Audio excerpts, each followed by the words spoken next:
কিছু কিছু সময় মনকে ছেড়ে দেবে, ও যেন কিছু ভাবতে পারে।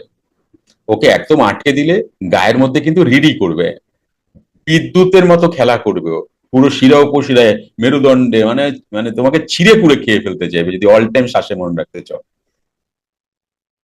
মানে একটা বিদ্যুতের ছলকানি অল টাইম পিঠ ঘাট থেকে বইতে থাকবে, কিন্তু বারবার স্পার্ক করতে থাকবে, তুমি দেখবে স্পার্ক করতে থাকবে, যেন শরীরটারে গামছার মতো মুচড়াইলে ভালো হয়।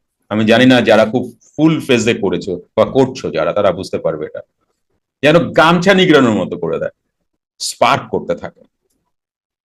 পাওয়ার বুঝতে পেরেছো? তো কিছুক্ষণের জন্য ছেড়ে দেবে ওকে। আমি যখন এটা প্রথম শিখলাম তখন সারা রাত ঘুমাতে পারি না। এবার ঘুমাতে গিয়ে শ্বাসে মন দিয়েছি, শ্বাসে মন দেওয়াতে দেখি আর ঘুমিয়ে আসে না, ঘুমিয়ে আসে না, ঘুমিয়ে আসে না, বডি হিট হয়ে যাচ্ছে, ঘুমিয়ে আসছে না। এইবার কি করলাম, না শ্বাসে মন দেবো না, না শ্বাসে মন দেবো না, তুমি সারাদিন শ্বাসে মন দিয়ে রাখছো, এখন ওইটা তোমার ছাড়বে নাকি? ও তো ছাড়তেছে না, চোখ বন্ধ করে শ্বাসে মন রাখবো না, তাও শ্বাসে মন চলে যাচ্ছে, ছাড়তেই পারছি না। আমি ছাড়তে চাইছি, আমি এখন ঘুমাবো, ভালো লাগছে না আমার আর, আমি ঘুমাতে ঘুমাতে চাইছি, পারছি না।